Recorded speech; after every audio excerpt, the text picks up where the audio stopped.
Bom, pessoal, então bom dia a todos, a quem chegou agora. Hoje nós vamos trabalhar com intertextualidade. Vocês, com certeza, já devem ter ouvido falar, ou então quem não ouviu falar deve conhecer do que se trata, mas sem saber a nomenclatura, sem saber o nome, tá?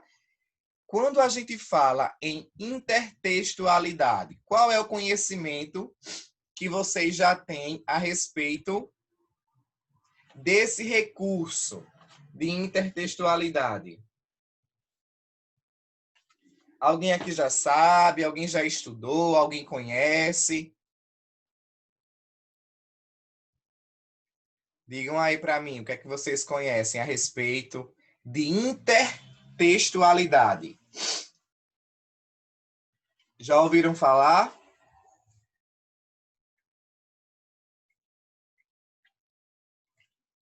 Vamos lá, pessoal. Respondam no chat, tá? Quem não quiser ligar o microfone para responder. Já ouvi falar, sim. E aí, o que é que você sabe sobre intertextualidade?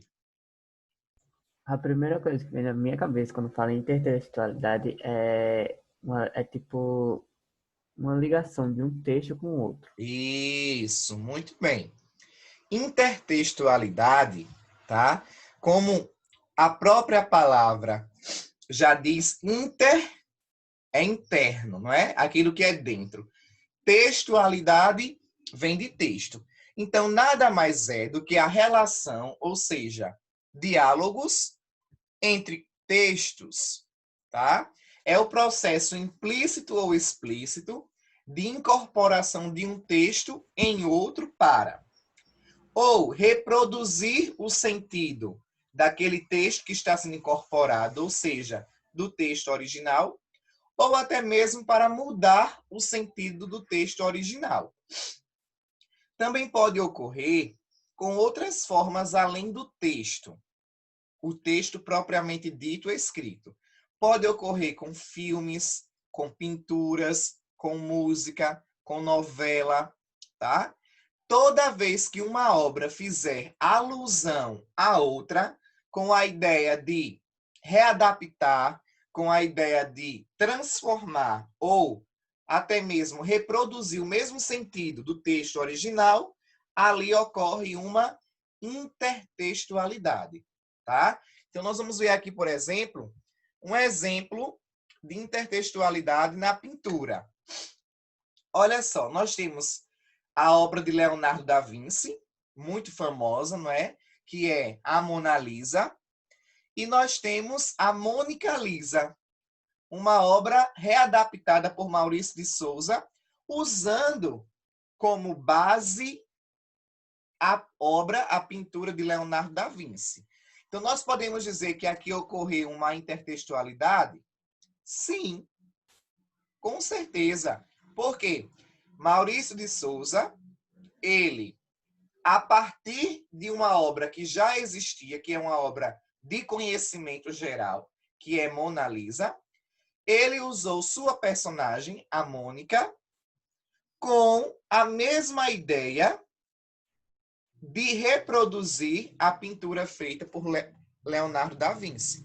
Então, aqui nós temos uma intertextualidade na pintura, tá? Vamos ver aqui, pessoal, quais são os tipos de intertextualidade que existem, tá? Nós já estudamos o sentido da palavra intertextualidade, nós já entendemos do que se trata a intertextualidade e vamos conhecer os tipos de intertextualidade, tá? O primeiro é a paródia. Com certeza vocês já devem ter ouvido falar em paródia. Só que nos vem à mente, não é? Só a questão da música. Quando uma música ela se apropria de outra para transformar o sentido. Mas, na verdade, não ocorre só na música. E nós vamos ver isso aqui, tá? A paródia consiste em uma subversão ao texto fonte, ou seja, ao texto original, recriando de maneira satírica ou crítica. Dizendo de outra maneira, a paródia ela ironiza o texto original e inverte o seu sentido, tá? Vamos ver aqui, ó, um exemplo. Eu tenho o texto Canção do Exílio, né, que é um poema bastante conhecido de Gonçalves Dias, que fala do saudosismo que o eu lírico do poema ele sente do Brasil quando ele está lá em Portugal. Então ele começa a comparar as belezas do Brasil com o que ele vive lá em Portugal. Né? Então ele vai dizer, ó, minha terra tem palmeiras, onde canta o sabiá. As aves que aqui gorjeiam, aqui é Portugal, não é? Não gorjeiam como lá. Esse lá ele está se referindo ao Brasil, tá? Então, nessa canção do exílio, Gonçalves Dias, ele vai exprimir, ele vai externar o saudosismo, a saudade que ele está tendo da sua terra, que é o Brasil, tá? E ele usa também nesse texto, Canção do Exílio, trechos do hino nacional brasileiro. E nós vamos ver depois como ocorre essa intertextualidade, tá? Então, olha só. Aqui ocorreu uma paródia através de uma tirinha, também da Turma da Mônica. Ó, Bidu, né? Ele diz assim: minha terra tem Corinthians, onde canta o sabiá. E aí o outro cachorrinho responde: minha terra tem Palmeiras. Aí Bidu completa: cada um tem o time que quiser. Ele faz aí uma brincadeira, né, com o jogo de palavras. Palmeiras e Corinthians, dando a ideia de quê? Dos times de futebol. Mas, na verdade, a Palmeiras, a que Gonçalves Dias se refere no texto, são as plantas, né? Não é o time. Mas aí ocorre o quê? Uma intertextualidade. Se eu perguntasse a vocês, qual é a intertextualidade presente nessa tirinha? A alusão à canção do exílio, a paródia que é feita com o texto de Gonçalves Dias, que é Canção do Exílio, tá? Vamos ver aqui outro exemplo. Ó, a Canção do Exílio de Gonçalves Dias e o Canto de Regresso à Pátria de Oswald de Andrade. Quem poderia fazer aqui a leitura dos textos? Quem poderia realizar a leitura? Deixa eu escolher aqui um aluno. Jonathan, já que você falou... Jonathan não, Miguel. Já que você falou que já conhecia o sentido de intertextualidade, leia para a gente aqui esses dois textos. Pode ser? Pode, só porque eu tava comendo. Dá uma paradinha aí na comilança para ler o texto. Tá, Canção do todos dois? Exílio. Ah, ok. Minha terra tem palmeiras, onde canta o sabiá. Há aves que aqui gorjeiam, não gorjeiam como lá. Nosso céu tem mais estrelas, nossas vazias têm mais flores. Nossos bosques têm mais vidas, nossa vida tem mais amores. Minha terra tem primores, que tais não encontro em cá. Em cismar sozinho à noite, mais prazer eu encontro lá. Minha terra tem palmeiras, onde canto sabiá. Não permita Deus que eu morra, sem que eu volte para lá. Sem que desfrute os primores, que não encontro por cá. Sem que ainda aviste as palmeiras, onde canto sabiá. Muito bem. Então, aqui nós temos a Canção do Exílio de Gonçalves Dias. Né? Aí, ó, Oswald de Andrade, ele parafraseia, tá? Parafraseia Gonçalves Dias ao escrever o Canto de Regresso à Pátria, quando ele diz: minha terra tem palmares, onde gorjeia o mar. Os passarinhos daqui não cantam como os de lá. Minha terra tem mais rosas e quase tem mais amores. Minha terra tem mais ouro, minha terra tem mais terra. Ouro, terra, amor e rosas. Eu quero tudo de lá. Não permita, Deus, que eu morra sem que eu volte para lá. Não permita, Deus, que eu morra sem que volte para São Paulo, sem que eu veja a Rua 15 e o progresso de São Paulo. Então, vocês observam que um texto ele é muito parecido com o outro na questão, não é, da interpretação. A gente interpreta da seguinte forma os dois textos. Nós temos dois eu líricos, sentindo saudade, sentindo falta das suas terras, não é? Do lugar onde eles viviam. Então, ocorre aqui o quê? Uma paródia. Né? Um texto, ele remete a outro texto com o mesmo sentido. Tá? Aqui o sentido não foi alterado. Mantém-se o mesmo sentido. E aí nós temos a paráfrase, que nós já estudamos, né? A paráfrase é aquele recurso, não é, que a gente usa quando nós queremos dizer com a mesma palavra algo que foi dito por outra pessoa, tá? Que foi dito anteriormente. Então, isso é uma paráfrase. Nós estudamos isso na aula passada.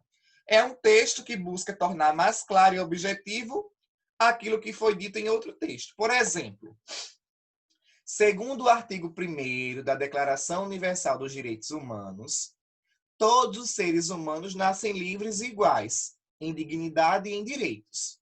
Olha a paráfrase dessa mesma informação. De acordo com a Declaração Universal dos Direitos Humanos, todas as pessoas têm o direito de serem livres, serem tratados com dignidade e têm direitos iguais. Eu disse a mesma coisa, a ideia se manteve a mesma, eu apenas disse com outras palavras. Então, isso é uma paráfrase, tá bom? E aí nós temos também, pessoal, a estilização. O que é a estilização? É quando as ideias centrais do texto concordam e são colocados lado a lado, o que não acontece na paródia. Ou seja, a estilização, o tema, o texto é sempre com o mesmo sentido. O tema do texto original permanece. Como, por exemplo, vocês já ouviram com certeza a música Trem Bala, de Ana Vilela. Não já? Com certeza vocês já conhecem. E aí a própria autora, Ana Vilela, ela adaptou a sua música Trem Bala para um especial do Dia das Mães. Então, ela criou uma outra versão da música dela, Trem Bala, especialmente voltada para as mães, para homenagear as mães no Dia das Mães. Então, aqui nós temos uma o quê? Uma estilização, tá? Porque a temática permanece a mesma, tá? A temática, as duas músicas vão falar sobre família, sobre amor, não é? Sobre a valorização dos pais. A diferença é que a segunda música especifica quem? O papel da mãe, já que é uma música especial para o Dia das Mães. Então, aqui nesse processo, nós temos uma estilização. Tá, pessoal? Deu para entender até aqui? Alguma dúvida? Posso seguir adiante? Vocês estão tão caladinhos hoje? Sim.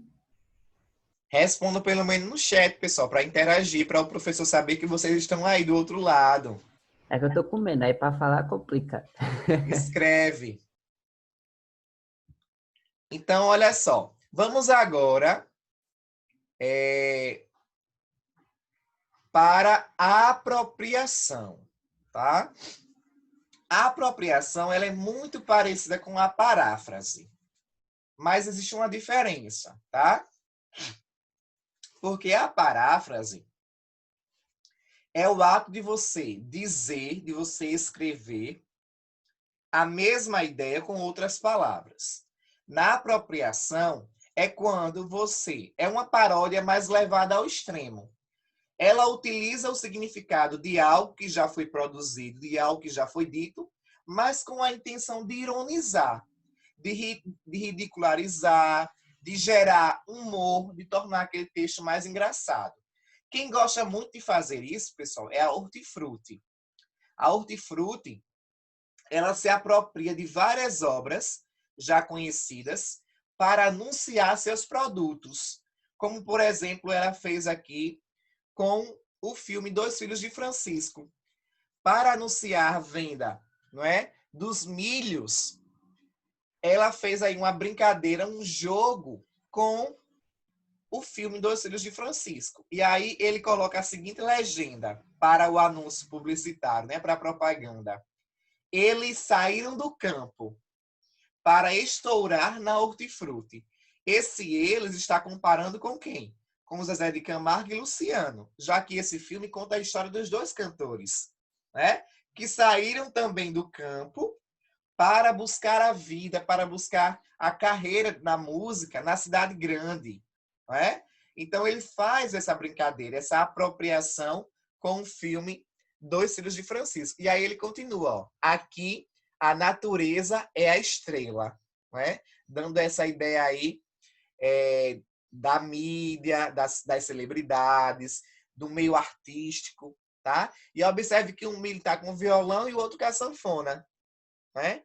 Remetendo aí aos cantores. Então, a paródia que é feita, aliás, a apropriação que é feita aqui é com um filme brasileiro lançado em 2005, do gênero drama, baseado na vida dos músicos Zezé de Camargo e Luciano. Tá bom? E agora, pessoal, chegou a hora da atividade. Agora nós vamos para o livro, tá? Todo mundo aí com o livro 3. Coloquem aí na página 104, onde tem aí intertextualidade. Aperte o play. Você já percebeu em estudos anteriores que, por vezes, há características de alguns textos em outros textos. A esse processo de estabelecer relação entre textos, damos o nome de quê? Intertextualidade. E aí nós vamos ler esse texto, Chapeuzinho Vermelho de Raiva. Quem vai me ajudar aqui na leitura? Quem pode me ajudar aqui na leitura desse texto?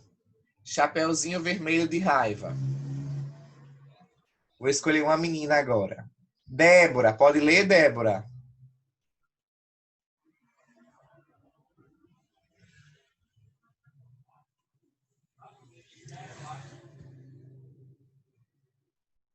Muito bem. E João Vitor? João Vitor Dias. Débora está sem áudio. João Vitor, pode ler? Laura. Laura Maria, pode ler para a gente?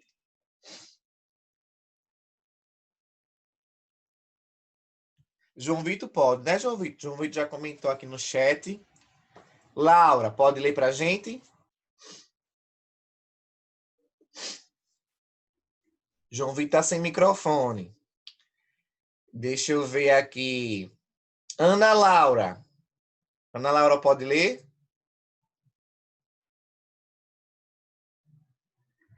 Gente, página 104. Página 104. Jonathan, pode ler, Jonathan?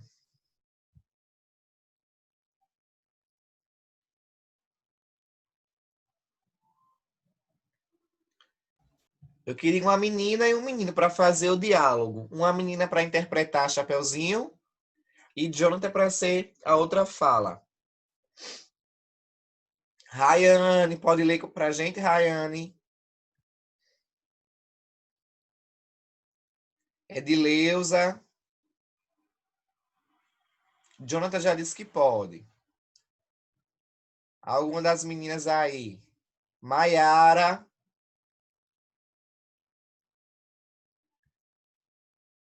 Maiara pode ler? Giovana. Ok. Jonathan, eu faço a Chapeuzinho Vermelho, sem nenhum problema, tá? Vamos lá. Eu vou começar, você começa o texto, na verdade. Chapeuzinho Vermelho disse, As outras falas eu faço. senta aqui mais perto. Agora tá bem baixinho o teu áudio, tem como aumentar? Deixa eu ver. E aqui eu não sei como faz isso, não. Fala mais perto aí.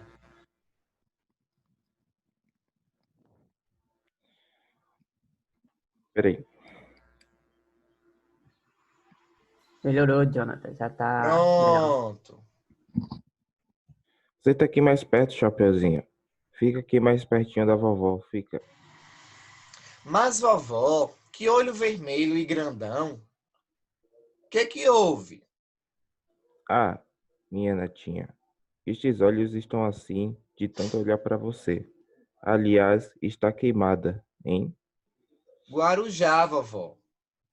Passei o fim de semana lá. A senhora não me leva a mal, mas a senhora está com o nariz tão grande, mas tão grande, tá tão esquisito, vovó. Ora, chapéu, é a poluição. Desde que começou a industrialização do bosque, que é um Deus nos acuda. Fico o dia todo respirando este ar horrível. Chegue mais perto, minha netinha, chegue. Mas em compensação, antes eu levava mais de 2 horas para vir de casa até aqui. E agora, com a estrada asfaltada, em menos de 15 minutos chego aqui com minha moto. Pois é, minha filha. E o que tem aí nesta cesta enorme? Puxa, já ia me esquecendo. A mamãe mandou umas coisas para a senhora. Olha aí, margarina Hellmann's, Danone de frutas e até uns pacotinhos de quinó. Mas é para a senhora comer um só por dia, viu? Lembra da indigestão do carnaval? Se lembro, se lembro. Vovó, sem querer ser chata, Ora, diga. as orelhas. A orelha da senhora está tão grande e ainda por cima peluda. Credo, vovó. Ah, mas a culpa é você. A culpada é você. São estes discos malucos que você me deu. Onde já se viu fazer música desse tipo? Um horror. Você me desculpe, porque foi você que me deu. Mas estas guitarras, é guitarra que diz, não é? Pois é, estas guitarras são muito barulhentas. Não há ouvido que aguente, minha filha. Música é a do meu tempo. Aquilo sim, eu e seu finado avô, dançando valsas. Ah, essa, esta juventude está perdida mesmo. Por falar em juventude, o cabelo da senhora está um barato, hein? Todo desfiado, pra cima, encaracolado. O que é isso? Também tenho que entrar na moda, não é, minha filha? Ou você queria que eu fosse domingo ao programa do Cacrinha, de coque e com vestido preto com bolinhas brancas? Chapeuzinho pula para trás. E esta boca imensa? A avó pula da cama e coloca as mãos na cintura brava. Escuta aqui, queridinha. Você veio aqui hoje para me criticar, é? Então, pessoal, o texto, não é, retoma aí a história, que é bem conhecido o conto infantil da Chapeuzinho Vermelho, em uma versão mais atual, não é? Em uma versão mais atualizada, mais moderna. A avó, ela come o quê?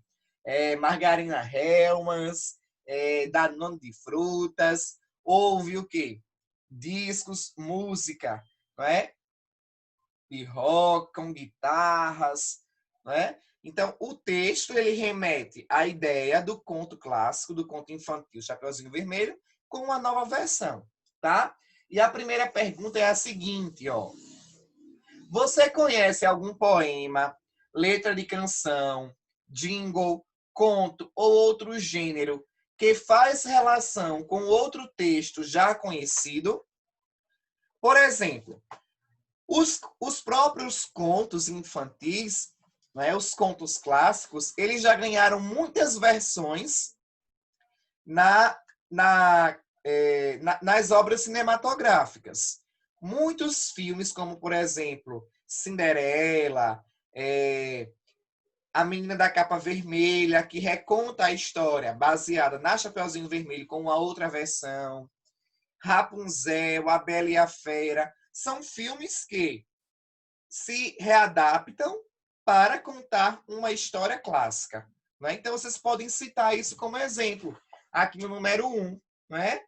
Então, são muitas obras que existem, por exemplo, no cinema, que fazem intertextualidade com outras obras já existentes no universo da literatura, dos contos clássicos, por exemplo. Tá? Então, respondam aí.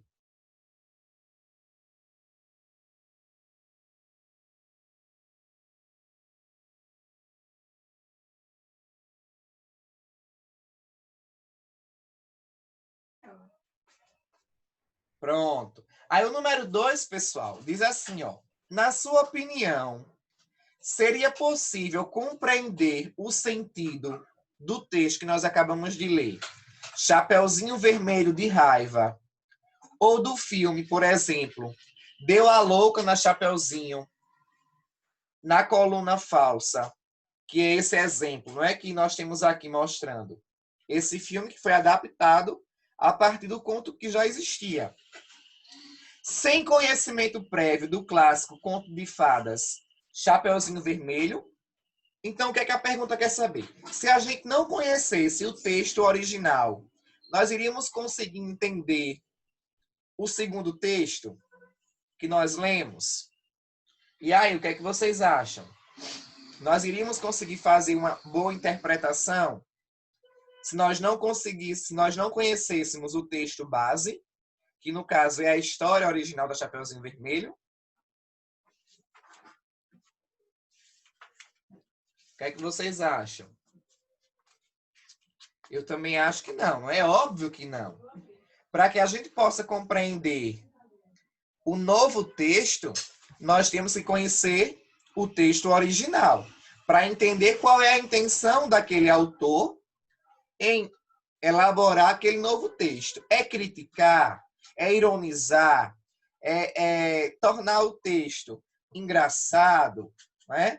É contar uma outra versão de que forma. Então, nós precisamos conhecer o texto base para poder entender o filme, aliás, para poder entender o texto novo. A exemplo do filme Dois Filhos de Francisco. Se nós não conhecêssemos a história do filme Dois Filhos de Francisco, nós iríamos conseguir entender aquele anúncio da Hortifruti? Não. Então, para que a intertextualidade ela seja compreendida, a gente precisa conhecer o texto base para entender qual é o sentido daquele novo texto que está sendo produzido. Tá bom, pessoal? E aí, galerinha? Ó, na página 109, toda essa parte aqui eu já expliquei nos slides, tá?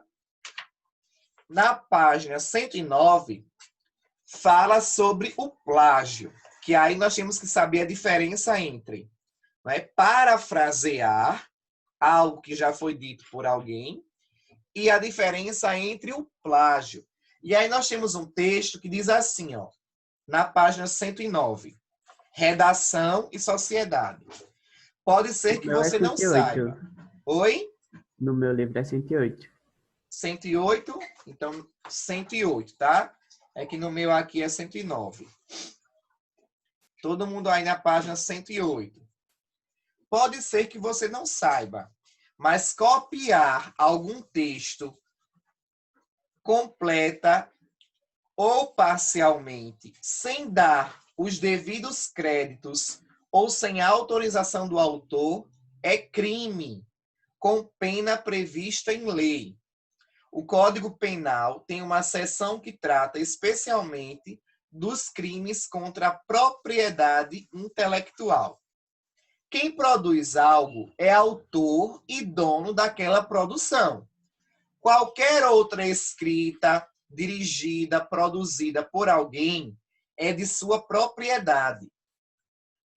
Isso é a propriedade intelectual, tá? Copiar essas ideias sem a permissão do autor é crime.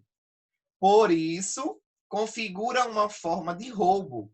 E roubar ideias é plágio, tá? E plágio é considerado crime. Os direitos autorais são violados quando há publicação ou reprodução abusiva com a utilização excessiva do contratado, tradução não autorizada, a conduta de atribuir para si a obra ou parte dela de autoria de outrem, ou seja, de outra pessoa, condutas estas denominadas pela LDA em seu artigo 5º da contrafração. Na internet, o problema para controlar os direitos autorais é mais difícil. Vários blogs pessoais copiam textos e não dão os devidos créditos. Porém, é mais fácil controlar quem foi o verdadeiro autor daquele texto, já que não existe uma forma de saber a origem do conteúdo produzido. Por isso que todas as vezes que você vai parafrasear, que você vai citar algo que alguém falou, você tem que colocar entre aspas ou colocar o nome, tá? Da fonte de onde você retirou aquela informação, para você não cometer esse erro aí de plagiar, tá? E o número 1, pessoal, pergunta: você sabe o que é plágio? Explique. Se você não sabe, de forma mais específica, você pesquisa aí o que é plágio e escreve. Mas de forma muito geral, todos nós já sabemos, né, que plagiar é o quê? É se apropriar, não é, daquilo que pertence a outra pessoa, daquilo que foi produzido por outra pessoa, como se fosse de sua autoria. Sem dar o quê? Sem dar os devidos créditos ao autor daquela obra, tá? 2. Você já conhecia a questão da ilegalidade do plágio antes de ler o texto acima? Considera séria essa questão? Sim ou não e por quê? 3. De que maneiras os recursos da citação e da paráfrase podem ajudar a evitar o plágio? Discuta com os colegas e escreva a respeito. Então, na questão da citação e da paráfrase, para que a gente não reproduza o plágio, o que é que nós devemos fazer? Vocês podem escrever isso aí, tá? Nós precisamos, é preciso que haja o quê? A referência de onde o texto foi retirado e do autor daquele texto, tá? É preciso que haja a referência de onde o texto foi retirado e de quem é o autor daquele texto. Certo? Para que não possa aí ocorrer essa ideia de que você está o quê? Plagiando o texto de outra pessoa. Ok, pessoal? Deu para todo mundo entender o que é intertextualidade, os tipos de intertextualidade que existem e a questão do plágio? Sim. Pronto. Esse conteúdo vai estar na nossa atividade avaliativa, tá bom? Eu vou deixar esses slides disponíveis lá no grupo. E aí, vou deixar também os conteúdos da nossa avaliação, da nossa atividade avaliativa. Vai ser estilo simulado, 10 questões de múltipla escolha, leitura e interpretação para vocês realizarem na próxima semana. Claudinha avisa vocês direitinho a data. Combinado? Combinado, mas vai ser só esses assuntos ou vai ter outros? Eu vou colocar no grupo quais são os assuntos, tá bom? Então, pessoal, um abraço, obrigado pela participação e até a próxima semana, tá bom? Um abraço. Tchau, até a próxima semana, professor. Tchau, tchau. Fiquem com Deus.